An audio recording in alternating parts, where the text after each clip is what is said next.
it will go up onto YouTube afterwards, so we can go back over it. Please remember that if you are participating, a couple of things. Obviously, there's going to be a lot of people going through to the panels. Just be careful of your mics. There'll be a little bit of feedback if someone else is speaking and the noise that you make. So enjoy your cup of tea or coffee or whatever you've got to drink there, but just be careful about putting it too close to your mic on the PC or laptop or whatever you're using at this time. So can I also remind people that there is a chat option here, but the chat unfortunately isn't recorded or saved. So we would like to keep any comments, and any questions that you have, we'd like to keep a record of them. Just make sure that we keep up to date with what you're saying. So if you can use the HackPad, that would be appreciated. I know some people have already put some questions and comments there already. And the way the session's going to work is I'll hopefully be monitoring that so I can pass any questions or information on to Beck and Katy who's sitting with us. But also if you want to use the Twitter hashtag, then please use hashtag #OpenResearch. That's other way of getting hold of us. That would be great. So that's it really, just keep it short and simple. There will be an opportunity for questions, but the way it's going to work is Beck is going to chair and get our fabulous panel involved. So I'll hand over to Beck. Thank you, Nat. So Katy's just going to come in and join us now. And as Nat said, my name is Beck Pitt and I'm a researcher on the OER Research Hub project. This is the final hangout session of the P2PU Open Research course. And as Nat said, we've got an absolutely awesome panel of speakers with us today to talk about the challenges and advantages of open research. Just to kind of start things off, I'm going to ask everyone to kind of introduce themselves, the speakers that we've got with us today. We'll have a little bit of a discussion. There's obviously been some questions on the HackPad, and we've got some questions here as well. So in the meantime, if people on the call want to shoot questions over either on Twitter or the HackPad, then we'll feed them in, and then we'll open it up for discussion as well. So yeah, introduction. So Bonnie, do you want to start to kick things off and just say a bit about yourself and your relationship and connection to open research? Sure. Good morning from Prince Edward Island, Canada. My name is Bonnie Stewart. I am a researcher and coordinator of adult teaching programs, professional learning here at the University of Prince Edward Island. And I just finished my PhD back in the spring, looking at networked and digital scholarship, uses of Twitter, sort of academic practices in the open, and also tried to do a relatively open research process as part of that PhD program. That's great. Thanks, Bonnie. And Cheryl and Tess, I'll hand over to you guys now. Okay. I am Tess Cartmill, and I'm the project manager for the RAW4D program, Research on Open Educational Resources for Development. And we're at the University of Cape Town. And I am actually also early career researcher, despite the grey matter on the outside. And yeah, just trying to put in place an enabling environment for open research in our project.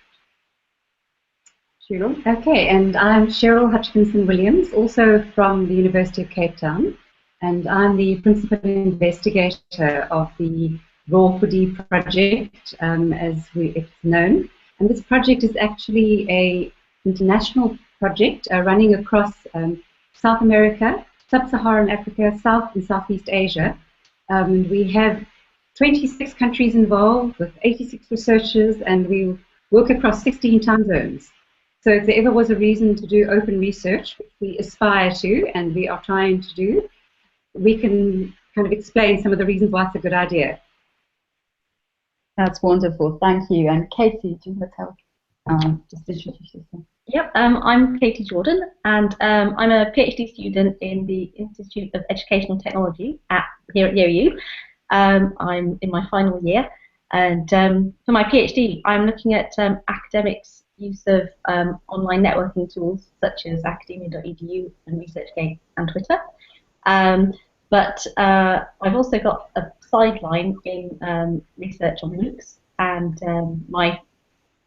that's probably my best example to date of using an open research approach, and the work was featured as part of the only used sort of project on engaged research. That's me. Awesome, that's great. Thank you so much, everyone. That's brilliant. So, just to kick things off, we just wanted to ask people kind of starting off question, I guess, about what people felt the advantages of open research were, whether it's resulted in any changes in practice or maybe allowed you to do something you couldn't do before or do something in a different way. Bonnie, have you got anything to start things off? Sure. My perspective on open research is I think Katy's work and mine make very interesting complements because I think, and we've never had the chance to discuss it, Katy, but I think that we've used open somewhat differently in the sense that you were able to use open data, but I didn't use open data in my work. I did an ethnography, which involves sort of embedding yourself closely with a group of people with their permission, their knowledge, their awareness of you being there. Now this embeddedness for me happened online, but I used my own open network to solicit participants.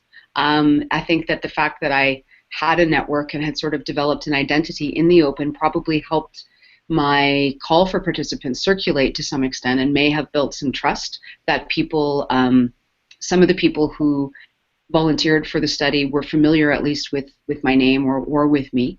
Others were not, but had heard of me through someone in their network that they trusted.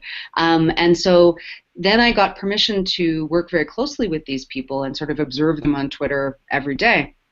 But they were not really an open data set. It was very much an intimate form of data gathering. Where the open piece came in for my research was that I shared iteratively the plan for the research, the process of the research. I blogged preliminary findings. I blogged some of my thoughts about it. Not just, first I would share with the participant community, my small group of participants, but then I would actually share it in the open and try to get people's perspective because I was looking at a community of networked scholars and I wanted to know if what my participants were saying resonated even with the broader community. And so I was able to make my research process align with some of the ideals of participatory scholarship that I was actually studying. And so the capacity to work in the open and to disseminate digitally and share gave me the capacity to kind of to study in the spirit of the scholarship that I was looking at.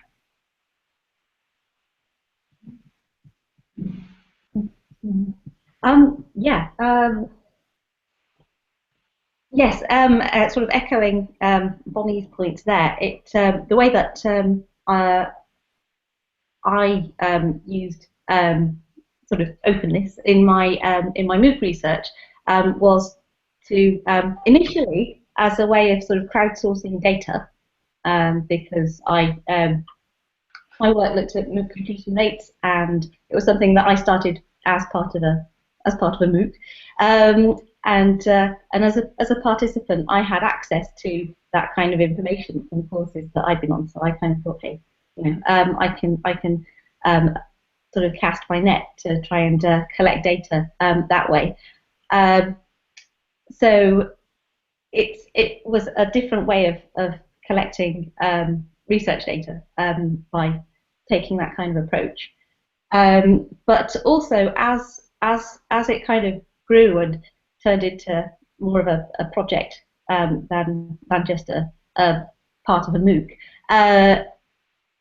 The connections that I've made through trying to crowdsource data also became a way of shaping sort of comments and feedback from the people who were sort of informants, in a sense, sort of also shaped the questions and directions of the research, and I got other insights from people who have been participants on other MOOCs.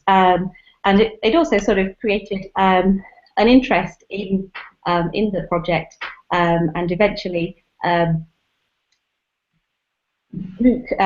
people running MOOCs became sort of engaged too, and it sort of created I don't know, market probably isn't quite the right word, but a sort of market for interest in the research. So I think it probably has had a bit more of a sort of far-reaching impact than it would have done if I'd sort of kept it to myself and gone through the sort of traditional channels.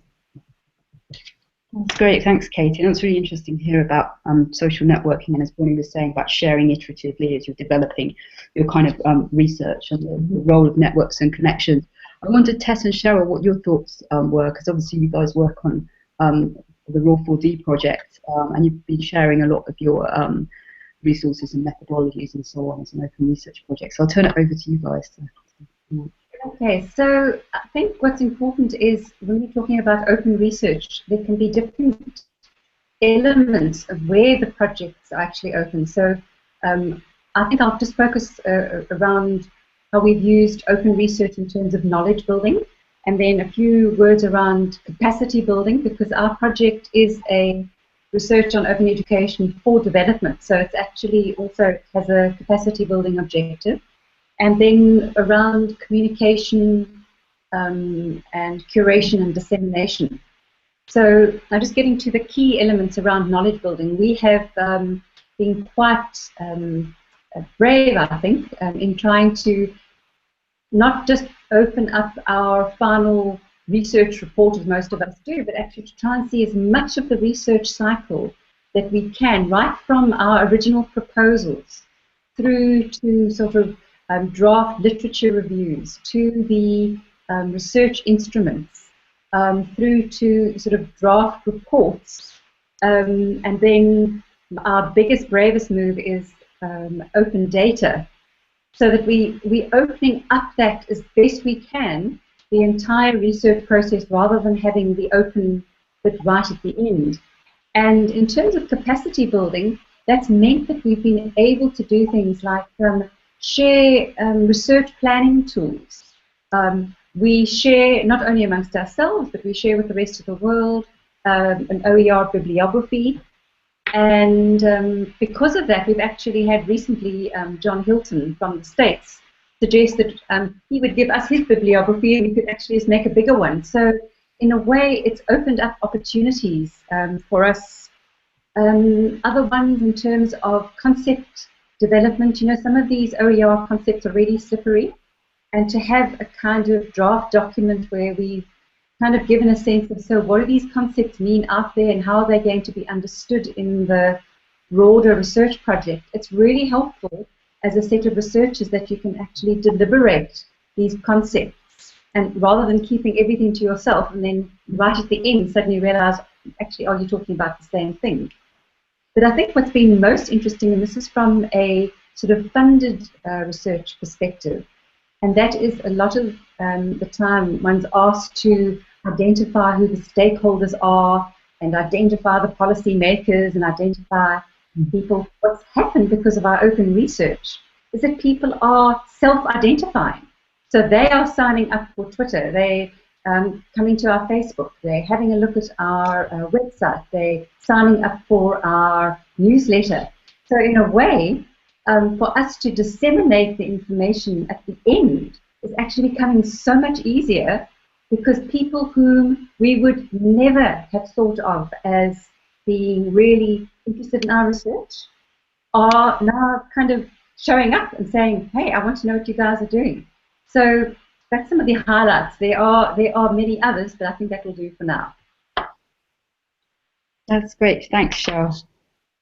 Yeah, that's an interesting idea of self-identifying, and interesting, and how you build that network that then supports and kind of carries forward the research.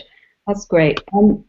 I wondered on the kind of flip side of that, about people's kind of negatives or concerns about open research, whether people have had any situations. Sorry, Tess. Yeah.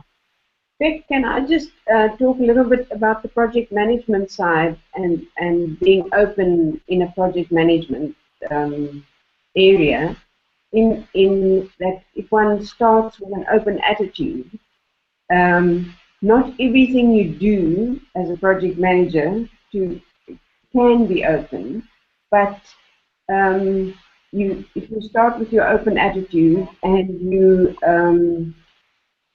open everything as far as it can be opened. For instance, if you have your financial reports, you open it up so that funders can see where you're going at any point in time. Or you are creating digital versions of documents and you ensure that everybody who should be able to see them can do. So it's open, but not in an open resource sense, but rather generally. And just keeping records of all of those so that you then can share your experiences further. And then on the networking side, we're also aiming for just collaborating and sharing with people, finding ways to learn from, and all of those. And we also have an evaluation component to our project where we try and be as open as we can, but again, one can't share everything in evaluation, and just to be then certain of which areas you can share. I just thought we'd add those as well from our project side. Have we lost Beck?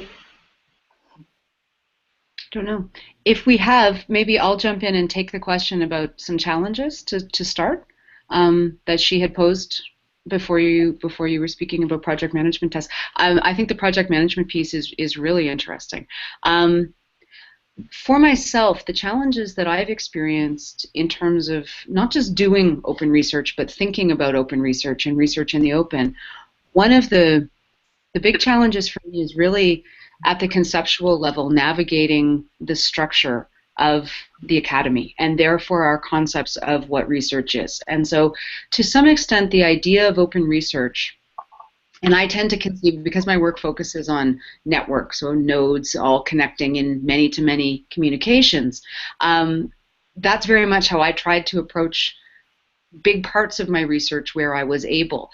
And there are ways in which that conflicted with the very top-down structure of the academy, and particularly the top-down structure of thinking that we have kind of imposed on us in the academy and have internalized as normal, or even internalized as the only way of going about things.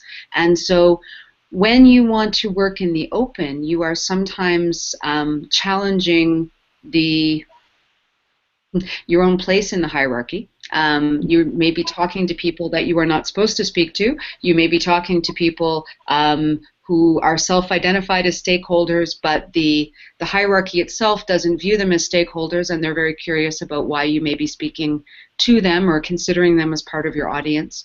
I had expected that trust would be the real challenge in terms of working in the open, and so trust with my participants, particularly because, again, with an ethnography, it's a very intimate process of working with people, and trust is absolutely key to it. And one of my participants is actually here. Hi, Catherine. Nice to see you this morning. But I was amazed. In the sense that when I offered my participants the opportunity to either participate in the project in the open under their Twitter handle, so to actually, rather than choosing a pseudonym, to be identified as who they actually are, to use a public Twitter handle, every single one of them chose it.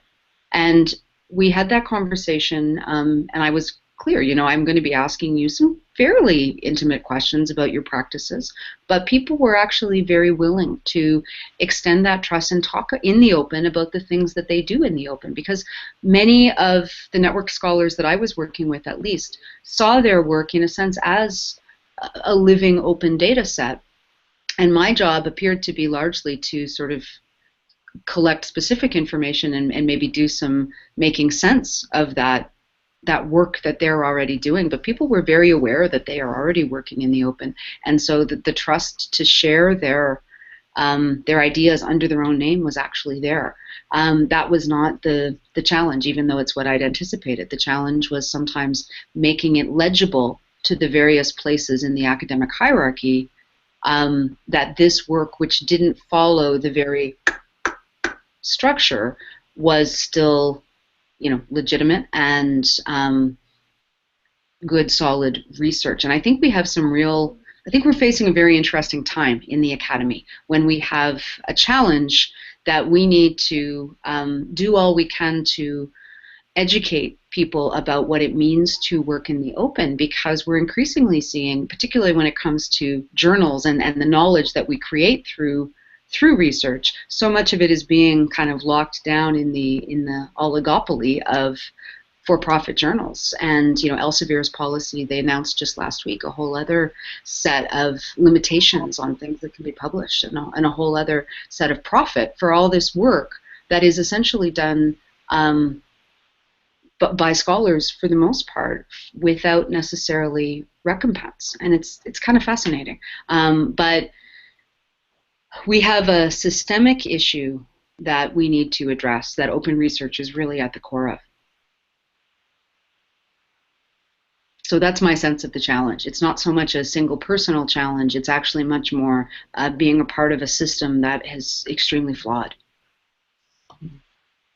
Yeah, great. Thanks, Bonnie. And apologies because we lost connectivity partway through there, so I'm sorry I missed the end of what you were saying, Tess, and the start of what you were saying, Bonnie. And apologies, Tess, as well for cutting off before you began. I wondered if Cheryl and Tess, whether you had any thoughts about concerns about open research or any experiences that you wanted to reflect on in relation to the challenges. So I think in terms of some of the challenges we've experienced, particularly as our project is a development project, so many people in this project haven't really worked together on a big collaborative project. So working in the open is not necessarily comfortable for everybody. I mean, for example, when we tried to open up everything on Google Docs for reports that we are wanting to write, and ask people then to write their reports on Google Docs, initially it was really uncomfortable for people. And we've had to be very mindful that we don't unintentionally expose people or make them feel more uncomfortable than they need to. So we're trying to do this in a developmental way where people actually start seeing some of the benefit of open rather than forcing it on them, because otherwise they just get terrified and feel like it's actually exposing them. So the other thing the open research has really been tricky is around making sure you have curated everything well. Because a lot of research projects, you can have a whole lot of stuff in a box somewhere, on your own computer somewhere, but the minute that you have undertaken to work in the open, you've got to make sure that you can be accountable for all these documents that you've produced and which version of them is now the most up-to-date, and which version should be on the website. Is there a version that's being drafted that needs to be in another place, kind of as a staging post? Those kind of questions just never occur to people who are not operating with the intention to share openly. So I think for us, it's a benefit as well in a way, in that if you start with the idea of that you're going to publish openly, you actually start bringing in the rigor earlier on. But it is a bit more scary. It does require a lot more thinking, and it does take more time. And particularly if you're doing this across a group of people, across 16 time zones, you must know that this is actually going to take time. So there will be decisions about what to open up when. As Tess said, you can't open up everything, and you may unwittingly make decisions to open things up, and that's some of the disadvantages. You've got to think through the long tail of where these documents might land up and how people might use them. But if you can do this and also tolerate some experimentation, so it's almost like there's an openness to be brave, an openness to try, an openness to fail, and that it's okay. And we've got to model that at the sort of hub team level, because sometimes people make mistakes, and then we've got to find ways to actually fix it up, and that it's no big deal, because otherwise people get terrified, and their first experience of putting something out there puts them off. So there are tricky things that have got to be negotiated in order to make this open really supportive and not unwittingly expose people? Yeah, and I think the biggest one probably is when to open something and how much it should be opened. And then now we're coming to the data set side, how much to anonymize so that you don't lose the data, and then have it in the open. So yeah, quite a few of those thoughts. Now that's one of our trickiest ones. Unfortunately, we do have our new curation and dissemination manager, Michelle Wilmers, who's come to help us, because the process of de-identification of the data is actually quite a tricky one, because you can't, as Tess says, de-identify to such a point that it's actually nonsensical. But at the same time, if you've taken away too many of the identifiers, future people wanting to use your data to compare, like for example, we are wanting to use some of our data to compare to some of the work that the OER Research Hub have made freely available. It is tricky if you haven't thought of what you really need and what might be exposing. So, and this, of course, is always this is a challenge in addition by the fact that we have a range of different languages. So a lot of our data is coming in Spanish and Portuguese and Mongolian and in various languages. And to what extent is the same concept being understood in these various languages? And how much of our qualitative data can we actually release when it's in a different language? So there are a kind of a whole host of tricky things, but I'm not saying they're disadvantages per se. They're just challenges that make you think through things much more in a deliberate fashion. That's great, thanks. And yeah, I just noticed that there's quite a lot of great things happening in the chat box, and I'll turn over and talk about some of those. But just in terms of our own experiences, the OER Hub, yeah, I mean, Martin said in his last comment about the time it takes to prepare data, so about the different, you've got to provide things in formats that so that people can actually use it, use something if you're releasing it. And there is this kind of thing where when you're adopting, when you're kind of first kind of maybe becoming more open in your practice. So for example, blogging at the start of the Hub project, it took a while to kind of make that, if you like, a kind of everyday practice. You kind of have to think, okay, this week I'm going to write this post and kind of do these things. But yeah, so there are certain kind of challenges. But I'll turn Katy for your reflections on this. Yeah, probably something that I didn't really anticipate beforehand, but was quite it was a bit of a shock to begin with. Was and I think that it's sort of been touched upon already a bit. I have had to develop a bit of a thick skin with more work, because I think it's obviously it's partly due to being in the open, but also probably a little bit because I was talking about MOOCs, and that's always a topic that people get a bit about. But by putting yourself out there, you are open to critique, and to begin with, it can be a bit of a challenge to deal with. But over time, I've been able to sort of reframe it as a form of sort of peer review, really. But people can sometimes phrase things on the internet in more robust terms than they would if you were speaking.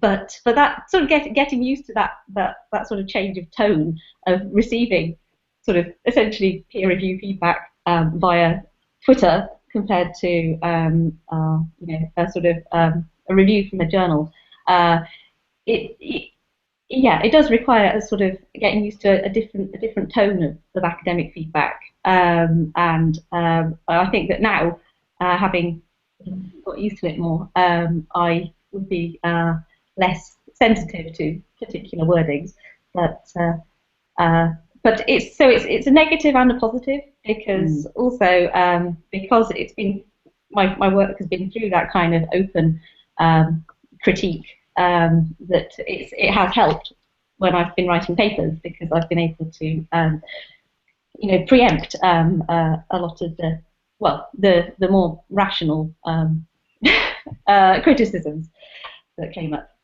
Anyway, so it's a negative and a positive, really. That's great. But I don't think I have any really good advice in terms of how to get used to that change of tone. But it's just something that, yeah, it's a bit of a shock to begin with, but then you do get accustomed to it. Thanks, Katie. I'm just going to there's some great stuff in the chat, so I'm just going to reflect on that before we move on to the next question. So Martin says, one of the interesting things I found in Bonnie's work was how much the participants often had a very large online reputation, but were somewhat strangers in their own land, in their institutions.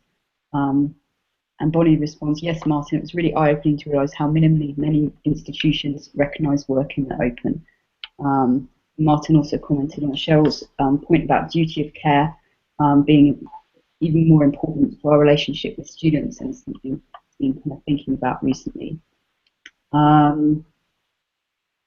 Catherine, who was with us on the call but's just left, kind of talks about that within the context of her own research and that issue, and she's currently interviewing higher education educators about how they use online tools and spaces, and how open practices are still rare.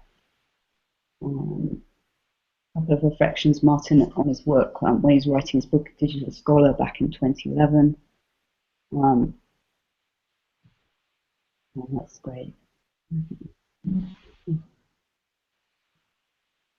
Yeah, so much more open practice regarding research activities than teaching, Catherine says, and then Martin kind of commented on Bayer, one of the researchers who works on the hub with myself and Nats and Rob and Martin spent a long time getting our data so it could be used. So it's not a zero cost exercise, and it takes time to produce. So I know we've got 10 people who are viewing, so that will give you an idea of the discussion that's been going on in the chat box as well. Okay. Oh yes, we've just got a quick Twitter update. So I was just going to give a quick Twitter update. So there's a lot of love for this, for Tess, your comment about open approach and starting with an open attitude. That's really kind of getting a lot of retweets and opinions on that. And I just wanted to pick up the point about Katie just made just now about the challenges. So one of the questions on Twitter that kind of goes with that was, could sharing your research in the open leave you vulnerable to public critique and ridicule, especially as an early career researcher? So there's, as you said, there's a little bit of element of you can't give advice, you've got to toughen up and become thick-skinned. But how does that affect you? I'll throw it back to more experienced researchers. How does that affect you then later on? About, do you ever ignore some of that criticism that could have been useful? Does it ever get, people get picked out and think, oh, well, I won't pay attention to them? Or do you dull down people's things? Or do you still use that as a benefit, even if they are negative for your career and your research now? That question is asked. Could I jump in on that, even though I'm not really all that senior a researcher? There's a distinction that I'd like to make in terms of open critique, and there's relational open critique. That is, if you have a blog or a Twitter account and people that you are actually tied in a network with, as opposed to what I call the online comments version, like the online newspaper comments version of open critique. And when you work in the open, you are subjecting yourself or opening yourself to both forms of engagement, but one is actually relational to people who know you and are building some kind of sense of communication with you, and that tends to be sometimes even perhaps too supportive or tends to see the positive.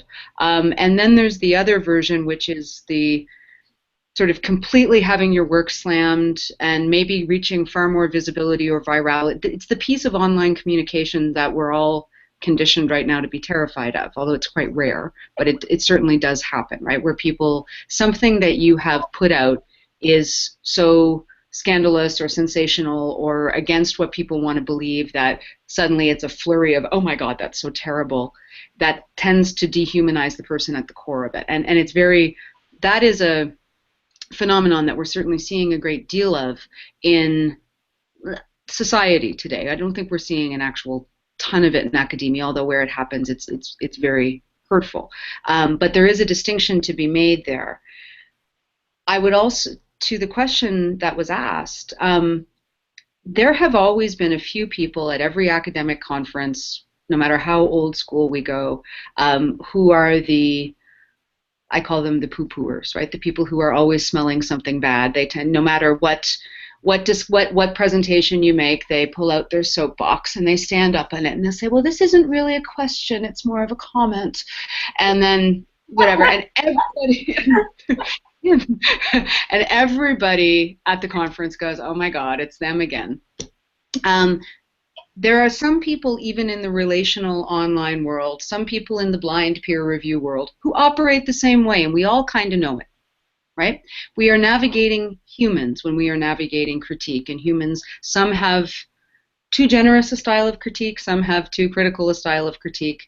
But when we are thinking about what do we take in and dismiss, one, I think that even before digital communications, we still have, there have been people that we have all known not to take too seriously because they critique everything, right? And you see that in the people who pull out the conference soapbox. And then when we are sharing our work in the open, it's important to think about, is this critique coming from someone who is invested in me and by, it's not you, Martin, is this person invested in me and my work as a, are they relating to me as a human being who has done some work that's deserving of criticism, or is this person just trashing? And to an extent, I think that we're starting to see a time where people are beginning, if they are heavily networked and kind of developing that thin skin, beginning to learn to just kind of not really pay attention to the trashing people, because to trash someone is not to engage in productive critique with them. And so some of these are social norms that we are only beginning to kind of absorb into academic practice, and there may occasionally be good or valid critique lost when trashing is dismissed, but for the most part, trashing is not really aimed at being good and valid critique. It's really aimed at cutting off someone's right to speak. And so keeping some of those distinctions in mind is just, it's important.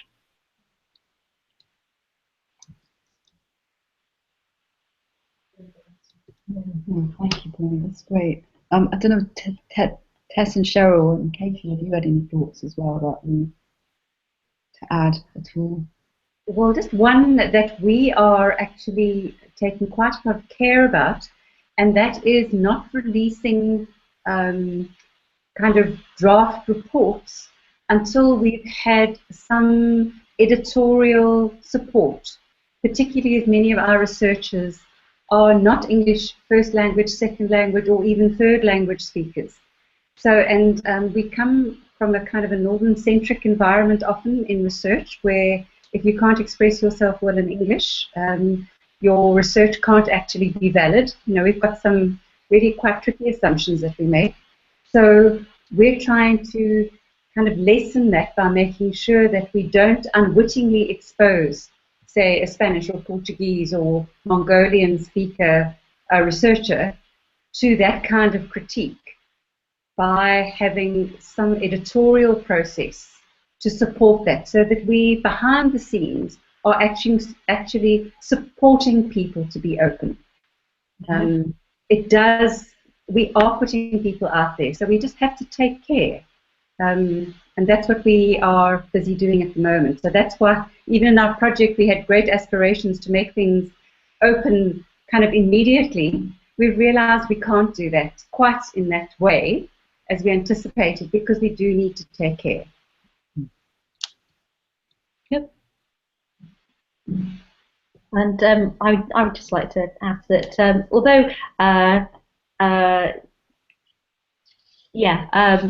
because I sort of started this this thing about negative comments, although I have experienced some, they've been very much in the minority. The benefits and the beneficial and supportive and useful critical comments have far outweighed them. So I wouldn't want anybody to be put off by worrying about that. Yeah. Well, and one of the things that you can do with comments, again, if they are more in the open, is usually like trace them, and if both parties are actually interested in doing productive conversation, you can engage on those comments. Whereas again, with blind peer review, the person, may simply not like qualitative research, or may simply not understand what you were on about at all, and there's no real way to speak back to that. It's just there's a decision and you're done. And one of the things that I like about some of the new models of open peer review, like the F1000 research or what hybrid pedagogy does, where they do transparent peer review, still quite so it tends to be a little more respectful. But also, if someone has completely missed the point, then you are able to engage in that conversation. And usually as a researcher, it's actually very valuable to be able to engage with the people who've missed your point, because a larger audience may miss it as well. And so when you're working in the open, you have that opportunity to sort of get choral feedback and go, oh, okay, I'm not communicating what I thought I was communicating. Yeah, I think that's a really important point. Comes back to some of the stuff that we were talking about earlier about expanding networks and engaging with different people that might have an interest in what you're doing, and how being more open kind of enables you to do that. And Graham says, yay for open peer review. Yeah, I think there is, it kind of enables you to kind of engage better, and people are more, possibly a bit more polite as well sometimes. But yeah, no, that's great. Thanks everybody for your comments on that. I'm slightly aware of time. We're 1:45 at the moment. I just want to quickly pop in a super quick question, which is to do with, and this kind of came up on the HackPad as well. We were looking for each of you to kind of think about one piece of advice to an early career researcher or PhD student regarding operating in the open. If you had to give somebody one piece of advice, what would it be? So I'm going to ask Katy to kick things off, and then I'll turn it over to Bonnie, Tess, and Cheryl. So. Okay. My one piece of advice would be, well, actually, I think I've got two pieces of advice. But the first one would be to start building your network early, because it takes time to build the sort of personal network of connections, and to develop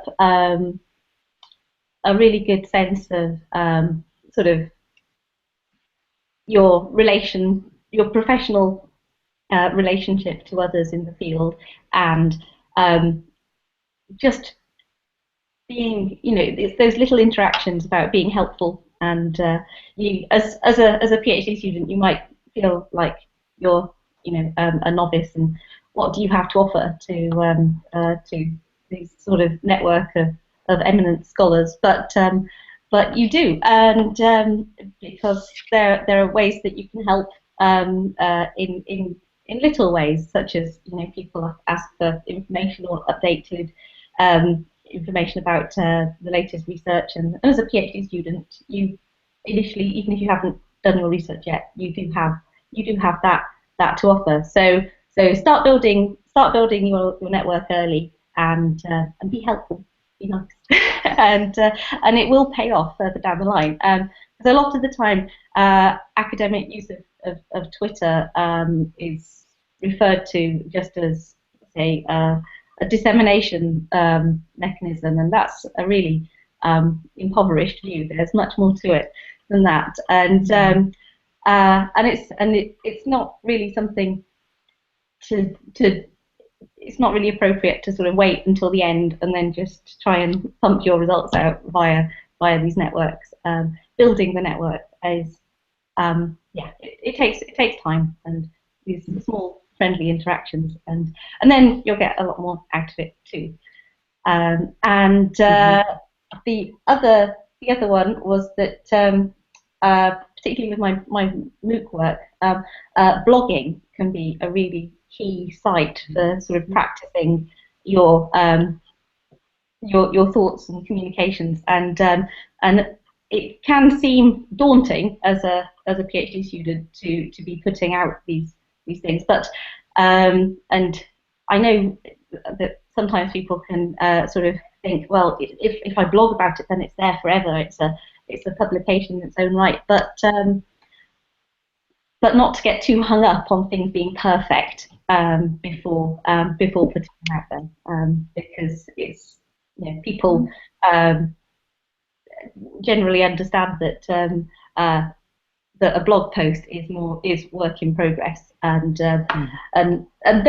then having that as a site for sort of practicing your arguments and your thoughts in response to questions that will come up further on, that turned out to be really valuable for me when journalists started getting interested in my work, because I sort of already sort of run through what I felt confident enough to say on the basis of my data via my blog, and not to sort of let perfectionism stop you from sharing. Yeah, I think that's a really important point. And yeah, thanks, Katy. And that's a Absolutely. great of how networks, you know, and how you kind of engage with beyond the kind of initial expected audience for research as well. Because I know, to see your research is quite widely cited and stuff and things on media. So yeah, that's great. Tess, I wonder what thoughts you had. One point: to find a good mentor and someone with an open attitude, to look after you while you start up. Yeah. That's a great piece of advice. That's great. And Bonnie, did you have any pieces of advice that you give people kind of starting out? I would certainly second what Katy said, and the point that Cheryl had made about sort of approaching all of your work with the accountability to rigor, so that you're willing to share it and willing to stand behind it. But I think my key point would really be that openness is an approach to communications at all levels of research. And so if you see your work of knowledge building as a communicative process, and you can make choices to communicate that at sort of all stages of the process, to include participants where relevant or valuable in that communications process, to build a network that you can communicate with and learn from. It's got to be a humble learning form of communications. You're going to come up against things you don't know. Your network can be helpful to you in doing that research if you're willing to admit that you don't know. And that communications piece, when it comes to putting out a call for research, to engaging in the research, and certainly to disseminating it, is at the core. And when we are engaged in open research communities, it can be really helpful to be part of supporting and circulating other people's communications about their research too, so that we build this larger sphere of really talking about knowledge building in our society. That's great. Yeah, thanks, Bonnie. That's really, I think, a brilliant point about building the kind of use of community and building communities and engaging with communities, and also maybe about kind of using, perhaps, the way to really put it, really using one's sense of self or ego, or the kind of, in that, and kind of looking to kind of build knowledge as a community, rather than kind of it being about oneself. Cheryl, I wondered if you had any thoughts that actually they're quite similar to everybody else. My final idea had been to think about research with open in mind.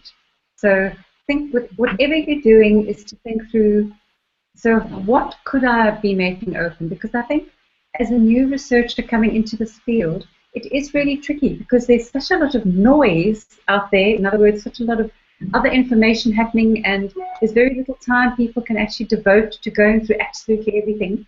So as a new researcher, you're trying to carve your niche in quite a crowded market. And it's almost like you've got to think through, how can you best communicate, as Bonnie said, how can you best communicate what it is that you're wanting to offer? As Katy said, you do actually have something to contribute. A lot of the researchers like myself running the big project, we don't necessarily have as much reading time as a PhD student has. So up-to-date bibliography would be fantastic. So there are ways in which you can contribute. But what is really helpful is you try to make your research as openly available as possible. Because I think in the future, never mind Elsevier, it's a case of if people aren't able to find your research easily, they're just going to ignore it. So I think that helping yourself build slowly, and I think the ideas of using Twitter, using a blog, just getting into that conversation might actually be the baby steps you need to take to start carving out a niche for yourself in this very over-traded internet environment that we have. That's great, Cheryl. Oh, I think we've lost Tess. No, we've lost Bonnie. I'm sorry. Oh, okay. So I'm sorry. Yeah. So Bonnie's had to head off, but she has posted a great new piece of related to communications in the open, and there's a URL that we will make available in the HackPad. I'd like to thank Bonnie. And as you can see, we're about 6 minutes to the hour now. I don't know whether there's anything coming in. We haven't had anything further on the HackPad or on Twitter on open research, but that's okay. There's a few questions on HackPad, but I'm aware that we've got a few people on the call as well that may want to ask questions. So I'm just going to open it up to people that are on the call at the moment for comments or contributions, and then we'll see if there's time to return to the HackPad, and then we'll have some final thoughts from everyone. So just if anyone's got any questions, then feel free to unmute your mic and speak away. Or post a question in the chat box and I'll read it out.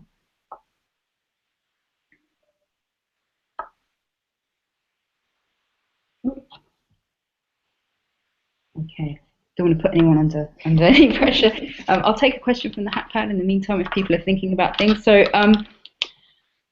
Nikesh Balami asked on Twitter prior to the call, is it enough to share and disseminate research reports, or should we be sharing data sets too? And then someone added, and if the latter, how does one decide on the best place to share? So I wondered if people had any thoughts about that. Cheryl, Tess, Katy? Okay, so Michelle and Tess and I were talking before the session around that question. And there seem to be sort of two key options. The one is that you save your data or make your data available on an institutional repository, if your institution has a data repository, for example. So one of the challenges we're facing in the Global South is that many institutions don't have that kind of infrastructure. So you can't just say to a PhD student, oh, well, save everything on your data repository, because there isn't such a thing. The other is to actually save it onto a third-party platform, be it something like Figshare, for example. The criteria that one would probably use really have to do with the sort of longevity and the security of the data. So, and I think you do, for maximum input or impact, I should rather say, sharing your data as well as your research findings is probably the strongest, but it's not always possible, because sometimes the way in which the data has been compiled doesn't really make it that easy to share, but if you can, it really would be good to do so. So if you have got a really robust set of data that is kind of sort of like a benchmark for a certain period of time, then it would probably be worthwhile to make sure that it was in some kind of repository, institutional repository, where it would be looked after security-wise. You're not just dependent on a third-party company that may or may not survive, and along with your data. So if it's a really kind of seminal piece of work, we would then recommend that you try and get it into some kind of robust repository. But some of the third-party data sharing sites like Figshare are really helpful, even for sharing small parts, small pieces of data that people can look at and go, how does this relate to what I've got? So I think there are layers to answering this question, but just as a start, to think about those two issues about the longevity and probably the size of the data, and then the security. If you really need to have permissions to have your data looked at, because there may be some, not confidential issues, but some issues that you need to make sure that you've got the right researchers looking at the right data for a right purpose, then that kind of security will be provided by a data repository at an institution and not necessarily by a third-party platform like Figshare, for example. Thanks, Cheryl. Tess, did you have anything to add? Yeah, just one thing about open data is that one of the advantages of having open data is that the research can then be verified by someone else. So if you were to share your data set, then that would definitely strengthen your research, because of the fact that you've shared your data and your research can then be verified. No, that's a great point and important, about verifying data results through sharing data. Just to pick up before Katy comes in, Graham says data on Figshare is backed up several times, so it certainly won't vanish. And then there's a link. Again, we'll post that in the HackPad after. So, Katy, just turn over to you. Yeah, I was just going to add that yes, I would definitely say it's useful to share data sets too. I haven't shared any of my data yet, and that from my PhD. I mean, all of my MOOC collection of data is out there on my website, and that's been useful because other people if people want to verify my conclusions, it's just there for them to play with or combine and ask their own questions too. But I found it particularly useful with my PhD that Nature did a very large survey, a very large-scale survey on a topic related to my PhD, and they published their data set online via Figshare last year, and that's been a really valuable way of situating my study, because they were able to get a very, very large response to theirs. So yes, so I would echo the particular value of data sets which allow that kind of benchmarking being really, really incredibly useful to be open. But yeah, sharing data sets is definitely a good thing, I think. That's great. Add one more thing, Beck. I think the value of something like Figshare is that it actually will hold a whole lot of other data sets that that you might notice, because you are using Figshare, that you would lose out if you were using your data in an institutional repository. Other people might not find it sort of by accident. So it's the choice between why you do things is probably going to be an hour-long worth debate for a whole bunch of people, and you could probably argue in a range of ways, and there are other options as well. So you've mentioned that you've got your data on your website, and the question is, how findable is that? Because partly what the challenge is with data is that it's always got to have some kind of metadata attached to it, and understanding which metadata fields you're going to include, and even for an individual, knowing that there are metadata standards is a tricky issue. So having a framework that prompts you for certain metadata fields like Figshare or institutional repositories, which in general have rather tedious, long fields, but it does enable you to find other data, and for our software search engines to be finding other data to help us. So it's also around visibility of the data. How visible do you want your data to be, or do you really want to just hide it? It's there, but it's not kind of really visible to the rest of the world, But these are all still emerging issues, and none of which I think have a complete answer and may have different answers in different points of time and for different purposes. That's great. Thanks, Sharon. I think, yeah, that's a really important kind of issue. It's not just about making something open, it's how you make it open. Can people reuse it and find material? I've noticed we've just gone the hour, so we're a couple of minutes past 2 o'clock. Wondered if anyone had any final thoughts or things that they wanted to say before we close the session. I think we've had a wonderful kind of discussion. We've kind of touched on tons of different issues to do with researching in the open, and I'd like to thank Cheryl, Tess, Bonnie and Katy for all their contributions, for people who've been watching and contributing on the HatPads and Twitter as well. I think it's been a really great discussion. So before we close, I don't know, Cheryl, Tess and Katy, if you had anything to add before we close the session. Any final thoughts or reflections? Yeah, can we add this one? Make it open by default. So you're trying to make it open. If it adds value, if it's ethical, and if it's legal. So just to keep those short points in mind. That's great. Thanks. Katy, did you? Yeah, no, I would echo those sentiments. Definitely. Yeah. I think that's a brilliant place to end the session. We've got a nice consensus, and that's a great kind of final thought point. Thanks, Tess. So thank you again to everybody, to Cheryl and Tess and Katy and Bonnie, to everybody who's joined us today. Yes, the recording will be available shortly, and thank you so much. So thank you. Bye. Thanks. Thank you for inviting us. Bye-bye.